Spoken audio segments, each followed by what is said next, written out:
નમસ્કાર વિદ્યાર્થી મિત્રો, ધોરણ 11 ની અંદર 8મા લેક્ચરમાં આપણે સમસ્યા ઉકેલની વ્યૂહરચના કે સમસ્યા ઉકેલની રીતો વિશે અભ્યાસ કરવાનો છે। જો આના અગાઉના લેક્ચરની અંદર આપણે સમસ્યા ઉકેલનો અર્થ જોયો, એની વિટિંગ અને વિલિયમસન અને બેરોને આપેલી વ્યાખ્યા છે, સમસ્યા ઉકેલના સોપાનો છે, એનું થોડું પુનરાવર્તન કરી દઈએ કે સમસ્યા ઉકેલ માટેના વિટિંગ અને વિલિયમસને આપેલી વ્યાખ્યા કે સમસ્યા ઉકેલનો અર્થ એ છે કે અવરોધને દૂર કરવા તથા લક્ષ્ય પ્રાપ્તિ માટે વિચારણાની પ્રક્રિયાનો ઉપયોગ કરવો।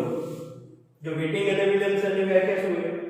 સમસ્યા ઉકેલનો અર્થ એ છે કે અવરોધને દૂર કરવા તથા લક્ષ્ય પ્રાપ્તિ માટે વિચારણાની પ્રક્રિયાનો ઉપયોગ કરવો એટલે સમસ્યા ઉકેલ।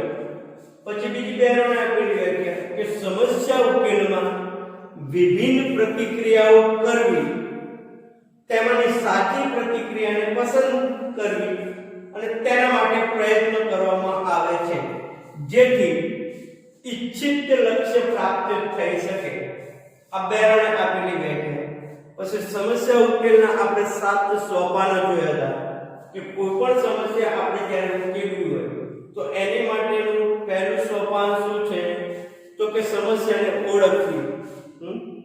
દાખલા તરીકે આપણે એક ઉદાહરણ આપ્યું કે 5મી સપ્ટેમ્બરના દિવસે એક નાટકનું આયોજન કરવાનું છે, તો એના એ નાટકની તમારી માટે સમસ્યા એ તમારે સારી રીતે તૈયાર કરી 5મી સપ્ટેમ્બરના દિવસે રજૂ કરવાનું છે।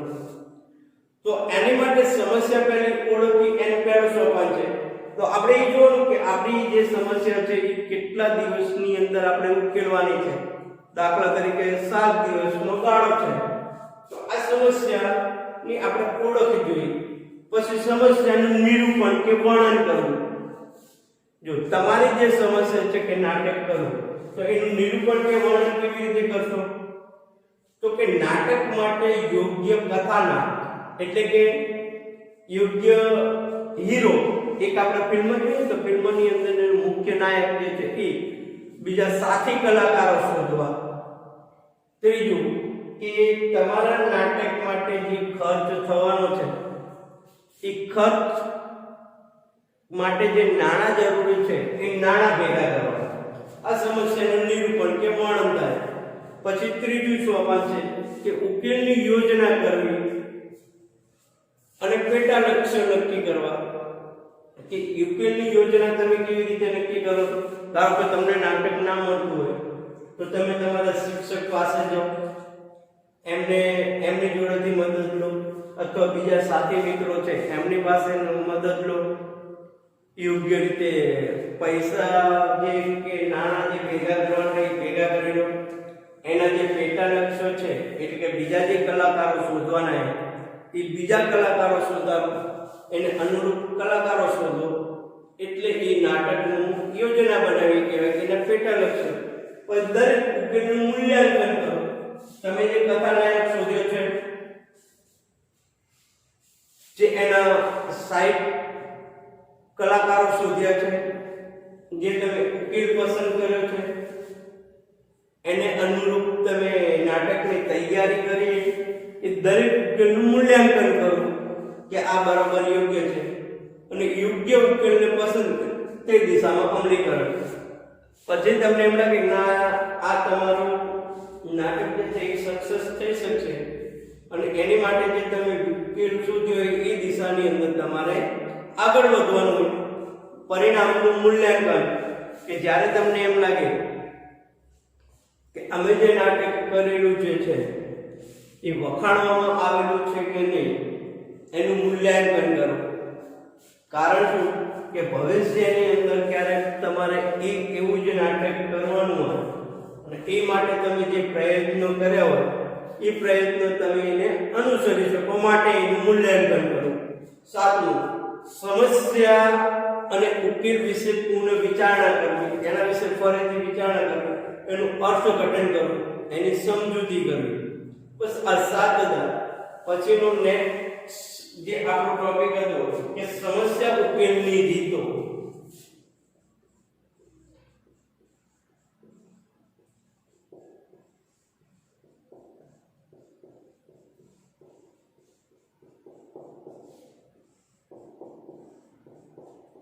જો એવું પૂછે કે સમસ્યા ઉકેલની રીતો શોધો, રીતો એટલે કે વ્યૂહરચના, એક તમે જે આયોજન કરો છો એ, તો સમસ્યા ઉકેલની રીતો ઘણી બધી છે. અહીંયા આપણે સમસ્યા ઉકેલ માટેની કુલ 5 રીતો જોવાની છે. એલ્ગોરિધમ, હ્યુરિસ્ટિક્સ, સમસ્યા અવકાશ, પ્રયત્ન અને ભૂલ, સ્મૃતિ અને માનસિક તત્પરતા. તો એના માટે સમસ્યા ઉકેલની રીતો શોધતા પહેલા થોડીક એની જે પ્રસ્તાવના આપણે બાંધવી પડે કે જીવનમાં આપણે મુખ્યત્વે 2 પ્રકારની સમસ્યાનો સામનો કરવો પડે છે, એક ગાણિતિક અને એક વ્યવહારિક.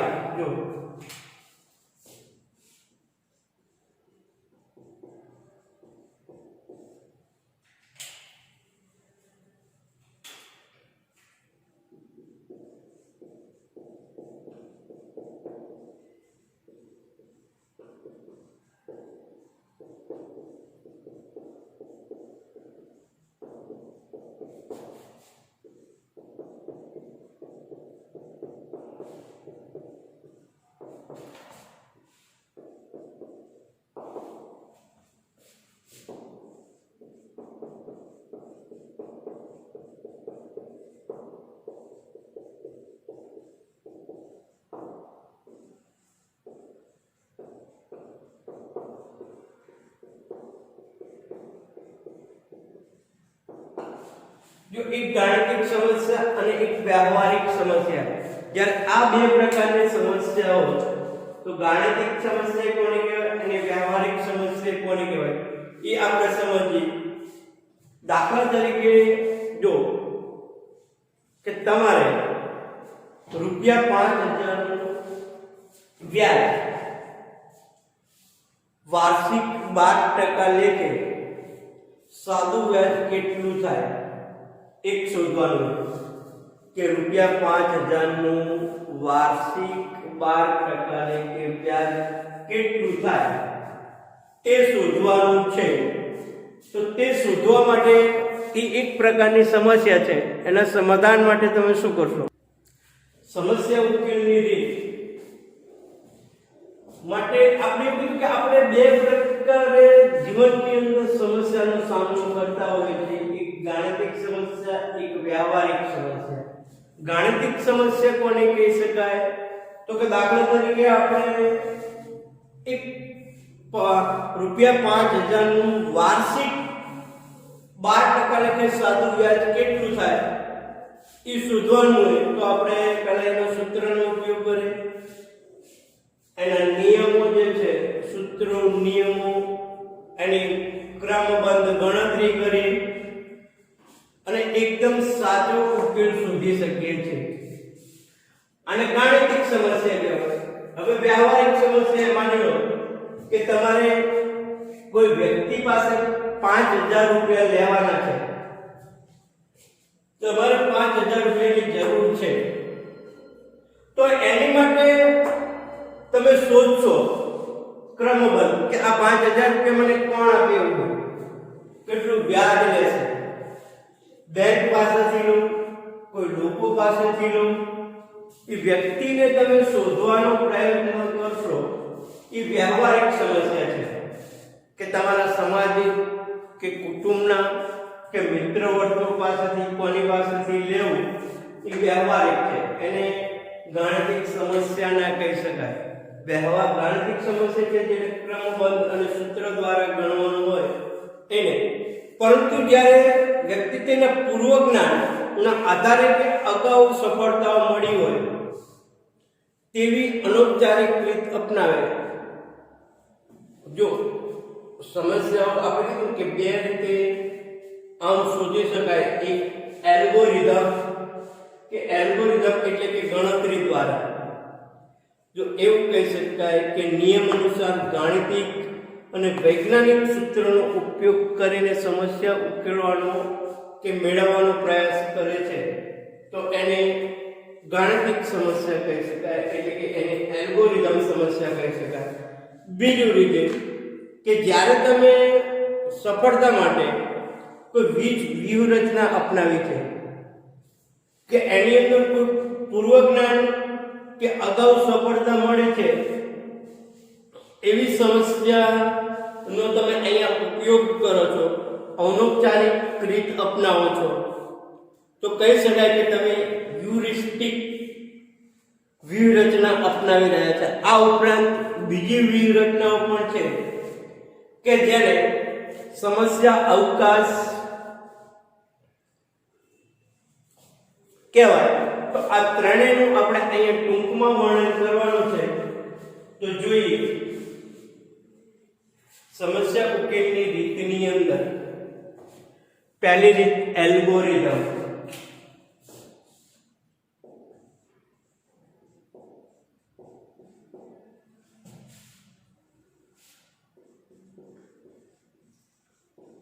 બીજી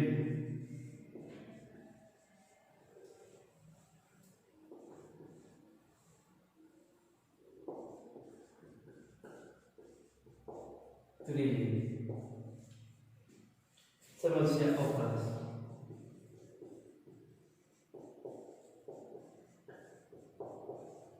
ચોથી પ્રયત્ન અને ભૂલ.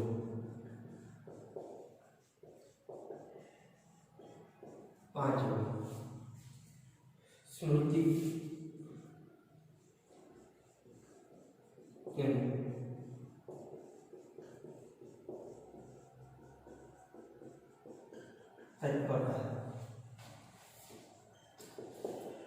જો સમસ્યા ઉકેલની કુલ 5 પ્રકારની રીત આપણે અહીંયા જોવાની છે. એલ્ગોરિધમ, હ્યુરિસ્ટિક, સમસ્યા અવકાશ, પ્રયત્ન અને ભૂલ, સ્મૃતિ અને માનસિક તત્પરતા. તો આ દરેક વિશે એક પછી એક સ્ટેપ બાય સ્ટેપ સમજીએ. તો પહેલી રીત છે એલ્ગોરિધમ.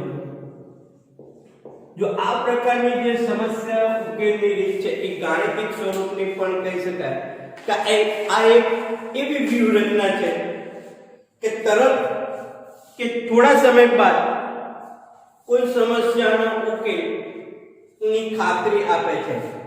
જો એલ્ગોરિધમ ની વ્યૂહરચના તમે અપનાવો સમસ્યા ઉકેલની, તો આ પ્રકારની રીત એક એવી રીત છે કે જે ઉકેલની થોડીક કદાચ માની લો કે વાર લાગે પણ ઉકેલની ખાતરી આપે છે.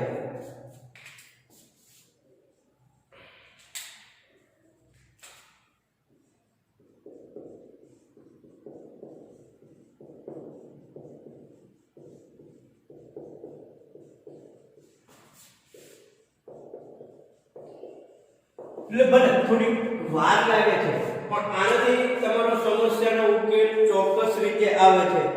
જો એલ્ગોરિધમ સમય થોડો અવશ્ય લાગે છે કે એલ્ગોરિધમ થી આપણને સમસ્યા થોડો શોધવા માટે થોડોક સમય લાગે, પરંતુ સમસ્યાનો ઉકેલ આની અંદર જરૂર મળે છે. ગુણાકાર, સરવાળા, ભાગાકાર, બાદબાકી કે કોઈ પણ ગાણિતિક સૂત્ર એલ્ગોરિધમનું જ ઉદાહરણ છે કે આપણે ગણિતની અંદર જે સરવાળા, બાદ કરીએ, ભાગાકાર કરીએ કે કોઈ સૂત્રનો ઉપયોગ કરીએ, એ એકદમ પ્રકારની એલ્ગોરિધમ જ છે. દાખલા તરીકે ઉદાહરણ કે તમને તમારા મિત્રનો મકાન નંબર આપણને ખબર નથી, સોરી, જો તમને તમારા મિત્રનો મકાન નંબર ખબર નથી પરંતુ માત્ર સોસાયટીનું નામ જ ખબર છે, ત્યારે ક્રમિક રીતે એક પછી એક શેરી અને તે મકાનોમાં તપાસ કરો તો તમે ક્રમબદ્ધ રીતે આગળ વધી શકો તેમ કહી શકાય. જો એલ્ગોરિધમથી આપણે કોઈ પણ આપણો મિત્ર જે છે એનો મકાન નંબર કયો છે, એનું મકાન શોધવાનું હોય તો આપણને એનો મકાન નંબર ખબર નથી, પરંતુ એ કઈ સોસાયટીમાં રહે છે એ ખબર છે. હવે એલ્ગોરિધમની મદદથી કે આ વ્યૂહરચનાથી આપણે એ સમસ્યાનું સોલ્યુશન લાવવું છે તો આપણે શું કરશું કે એ સોસાયટીની અંદર જશું, એ ગલીમાં એક પછી એક મકાન શોધીશું અને થોડી વાર લાગશે પણ આવી રીતે કરવાથી આપણે આપણા મિત્રના મકાન સુધી અવશ્ય પહોંચી શકીએ. આ જે છે એ એલ્ગોરિધમ કહી શકાય કે આને ક્રમબદ્ધ રીતે આગળ વધવું એવું કહી શકાય. એટલે કે એલ્ગોરિધમ એટલે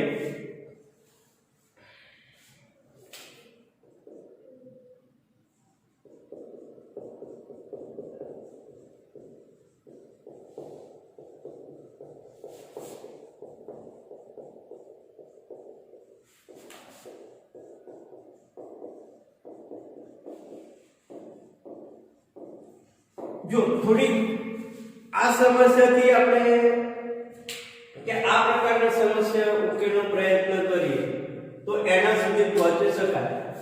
થોડી વાર લાગે પણ ત્યાં સુધી પહોંચવું એ શક્ય છે. બીજું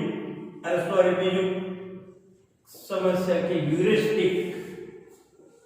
હ્યુરિસ્ટિક એટલે શું કે મોટા ભાગે જીવનમાં આપણે જે પ્રકારની સમસ્યાનો સામનો કરવો પડે છે તેના માટે કોઈ તૈયાર સૂત્રો કે યાંત્રિક નિયમો હોતા નથી. જો અમુક જે છે કે એની માટે આપણે એ સમસ્યાનું સમાધાન કરવું હોય તો ત્યારે કોઈ સૂત્ર કે યાંત્રિક નિયમો નથી હોતા. આપણે એ સૂત્ર કે નિયમો વગર એનો સમસ્યા ઉકેલ સુધી પહોંચવાનું હોય આ સમયે વ્યક્તિ પોતાના પૂર્વ અનુભવ કે સમસ્યાને નાના મોટા પેટા વિભાગોમાં વહેંચી ઉકેલ સુધી પહોંચવાનો પ્રયત્ન કરે છે.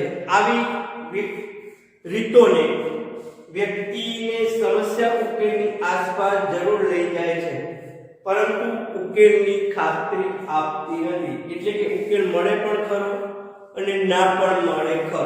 જો તમે હ્યુરિસ્ટિક સમસ્યા ઉકેલની રીતનો ઉપયોગ કરો તો કે આની અંદર શું હોય તો કે આ રીતે તમે આગળ વધો તો આના કોઈ આંતરિક નિયમો નથી હોતા કે કોઈ પ્રકારનું સૂત્ર હોતું નથી. આની અંદર તમારા પૂર્વ અનુભવ કે સમસ્યાને નાના મોટા પેટા વિભાગની અંદર વહેંચી અને સમસ્યાના ઉકેલ સુધી પહોંચવાનું હોય. જો એલ્ગોરિધમથી તમે સમસ્યાના ઉકેલ સુધી ચોક્કસ પહોંચી શકો પણ હ્યુરિસ્ટિકથી તમે સમસ્યા સુધી પહોંચી પણ શકો અને ના પણ પહોંચી શકો કે ક્યારેક તમે એના ઉકેલ સુધી પહોંચવું અશક્ય બાબત છે. તો ક્યારેક ઉકેલ મળે છે કે નથી મળતો કેમ કે આની અંદર આપણે પોતાનો પૂર્વ અનુભવ લેવાનો હોય અને સમસ્યાને એના પેટા વિભાગની અંદર વેચવાની છે. એટલે કદાચ ક્યારેક સફળતા મળે પણ ખરી અને ક્યારેક સફળતા ના પણ મળે. એટલે હ્યુરિસ્ટિકથી તમે સમસ્યાના ઉકેલ સુધી પહોંચવાનો પ્રયત્ન કરો તો એનો ઉકેલ મળે પણ ખરો અને ના પણ મળે. ત્રીજો સમસ્યા અવકાશ.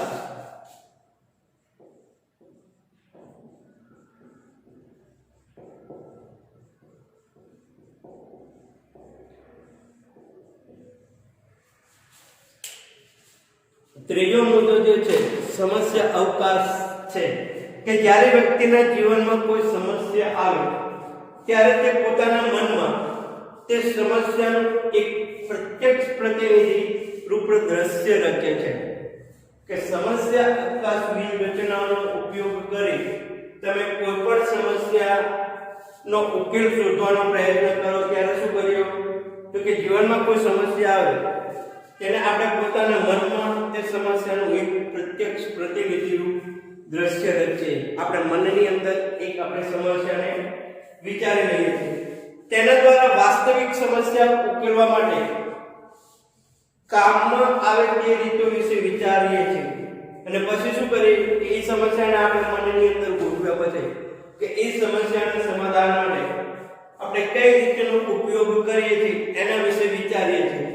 આ બધી જ રીતો ચાલો કે વ્યૂહરચનાને સમસ્યાનો અવકાશ કહે છે. આને શું કહેવાય? સમસ્યાનો અવકાશ. કે આપણે મનની અંદર જે રીતો બનાવીએ, ચાલ બનાવીએ કે એને કોઈ વ્યૂહરચના બનાવી, એ સમસ્યાનો અવકાશ કહે છે.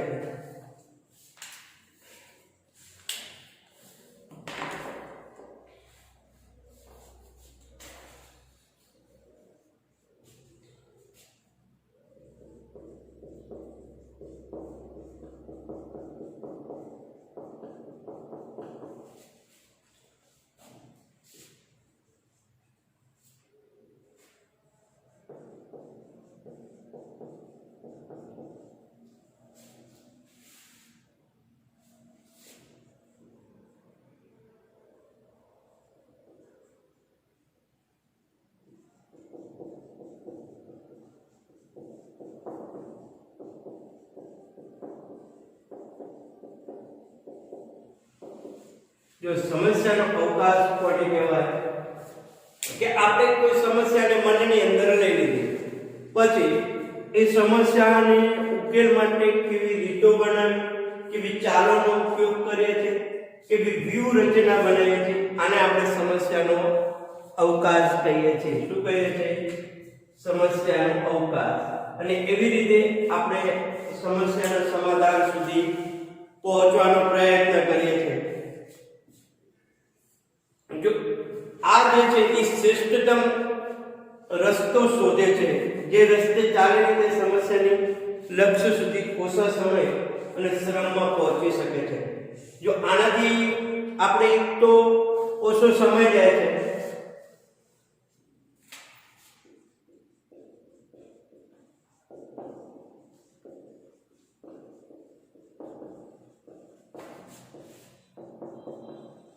ઓછો સમય અને ઓછો શ્રમ થાય છે. એટલે કે સમસ્યા અવકાશથી જ્યારે સમસ્યા સુધી પહોંચે ત્યારે એક તો આનાથી આપણને ઉકેલ ચોક્કસ મળી જાય, બીજું કે ઓછો સમય લાગે, કેમ કે આપણે મનની અંદર એનું મનન કરી લઈએ છીએ, રીત બનાવી લઈએ છીએ, એ ચાલ પ્રમાણે ચાલે છે, એ જે વ્યૂહરચના ગોઠવી છે એ પ્રમાણે આપણે સમસ્યા સુધી પહોંચીએ છીએ. એટલે શું થાય કે એક તો આપણને શ્રમ એટલે કે મહેનત ઓછી થાય, બીજું કે આનાથી ઓછા સમયની અંદર તમારી સમસ્યા સુધી પહોંચી શકાય. જો એલ્ગોરિધમથી સમસ્યા થોડોક સમય વધારે લાગે, હ્યુરિસ્ટિકથી તમે પહોંચી શકો ને ના પહોંચી શકો, પણ સમસ્યા અવકાશથી તમે ચોક્કસ સમસ્યા સુધી પહોંચી શકો, એટલે કે તમારી સમસ્યાનું સોલ્યુશન લાવી શકો છો. અને ચોથી રીત પ્રયત્ન અને ભૂલ. જો કોઈ પણ વ્યક્તિ છે જ્યારે સમસ્યા ઉકેલની રીતની અંદર પ્રયત્ન અને ભૂલ દ્વારા સમસ્યા ઉકેલવાનો પ્રયત્ન કરે છે, કે આની અંદર શું હોય કે આપણે જ્યારે કોઈ પણ સમસ્યાનું સમાધાન શોધીએ ત્યારે એ સમસ્યા આપણને ખબર નથી હોતી, પરંતુ એના રીત શોધવાને કે સમસ્યાનું સોલ્યુશન લાવવા માટેના અનેક પ્રયત્નો કરીએ. અને જ્યારે આપણને આવી સમસ્યાની ખબર નથી હોતી, જો જાણીતી સમસ્યા હોય ને કે આપણે પહેલા શોધેલી હોય, તો એનો પૂર્વ અનુભવનો ઉપયોગ કરી આપણે સમસ્યા સુધી ઝડપથી પહોંચી જઈએ. પણ માની લો કે કોઈ પણ એવી સમસ્યા હોય કે આ વખતે તમારા માટે નવી સમસ્યા છે અને તમારે એનું સોલ્યુશન લાવવું છે, તો એની માટે તમે અથાગ પ્રયત્ન કરો, ઘણા પ્રયત્નો કરો. એ પ્રયત્નોની અંદર નિષ્ફળતા મળે, પણ વારંવાર પ્રયત્ન કરો, ભૂલ થાય, પ્રયત્ન કરો, ભૂલ થાય, પ્રયત્ન કરો, ભૂલ થાય. પણ પ્રયત્ન અને ભૂલના નિયમથી પણ તમે તમારી સમસ્યાનું સોલ્યુશન અવશ્ય લાવી શકો છો. જો એવું આ પદ્ધતિમાં વ્યક્તિ સમસ્યા સ્વરૂપ અને ઉકેલની દિશા વિશે અંધારામાં હોય છે, આપણે કીધું કે જાણતા નથી, અને લાંબા સુધી યદસ અવ્યવસ્થિત અને આડેધડ વિચારો કરે છે. મેં તમને કીધું કે આની અંદર તમે આડેધડ સમસ્યાનું સમાધાન શોધો છો, ત્યાં ઘણી બધા ભૂલો પણ થાય, તેમ છતાં પણ તમે એનું પુનરાવર્તન કરે છે, તેથી ઉકેલ મળતો નથી અથવા લાંબા સમય પછી મળે છે. ક્યારેક આનો ઉકેલ ના પણ મળે અને અમુક એવા મહેનતુ વ્યક્તિ હોય કે અથાગ પ્રયત્નો કરવાનું ચાલુ રાખે તો કે ચોક્કસ પોતાના લક્ષ્ય સુધી પહોંચી જાય છે. એટલે કે પ્રયત્ન અને ભૂલ દ્વારા પણ વ્યક્તિ પહોંચી શકે છે. પાંચમું, સ્મૃતિ અને માનસિક તત્પરતા. જો લાસ્ટ વ્યૂહરચના છે સ્મૃતિ એટલે કે યાદ શક્તિ અને માનસિક તત્પરતા એટલે કે મગજનો શક્તિનો વિકાસ. તો આ બે થી તમે સમસ્યા સુધી પહોંચો. જો અત્યારે શું કે પોતાના ભૂતકાળમાં અત્યાર સુધી જેવી સમસ્યા ઉકેલી હોય તેવી પદ્ધતિ યાદ કરી એ જ પદ્ધતિ વર્તમાન સમય માટે અજમાવે છે. સ્મૃતિ એટલે કે આપણે આજે જે સમસ્યાનો સામનો કરવો હોય એવી એવી સમસ્યા કદાચ તમે ભૂતકાળની અંદર બની હોય અને એને માટે તમે જે પ્રયત્નો કરીને સફળતા મેળવી હોય તો અત્યારે તમે યાદ કરો અને એવા ને એવા પ્રયત્નો કરી તમે તમારી સમસ્યાના સમાધાન સુધી પહોંચો છો. એને સ્મૃતિ કહેવાય. અને વર્તમાન સમયની યાદમાં છો આ સમસ્યા બીજી કોઈ ચડિયાતી રીતે ઉકેલી શકાય તેના ખ્યાલમાં આવતું નથી. હવે બીજું કે આવી આ સમસ્યાએ તો વ્યક્તિ એવું નથી વિચારતું આનાથી આપણે આના કરતા બીજા ચડિયાતા પ્રયત્નો કરીએ તો સમસ્યા સુધી પહોંચી શકાય એવો ખ્યાલ પણ એના મનમાં નથી આવતો. કેમ કે એને યાદ છે કે આવી સમસ્યા ભૂતકાળની અંદર મારી સાથે બની હતી અને એના સમાધાન માટે મેં આ જે પ્રયત્નો કર્યા અને મને સફળતા મળી તો એ જ પ્રયત્ન બીજું નવું શું કરવા. તો આવા સમયે એ નવું કરવાનો પ્રયત્ન નથી કરતો એટલે કે જૂનાથી પોતાની સમસ્યા શોધે છે તેના સરખામણી કરી ખ્યાલ આવતો નથી. આ ખામીને કાર્યાત્મક ચુસ્તતા કહેવાય છે. જો આ ખામી જે છે કે આ પ્રકારની જે ખામી છે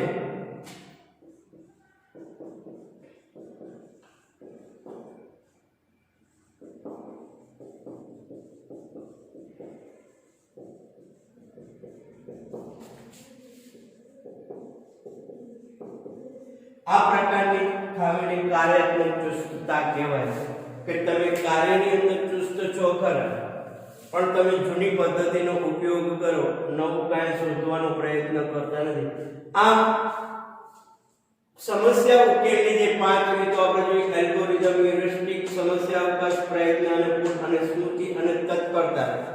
નેક્સ્ટ લેક્ચરની અંદર આપણે નિર્ધારણ એટલે કે નિર્ણયનો અર્થ અને એની સમજૂતી મેળવીશું.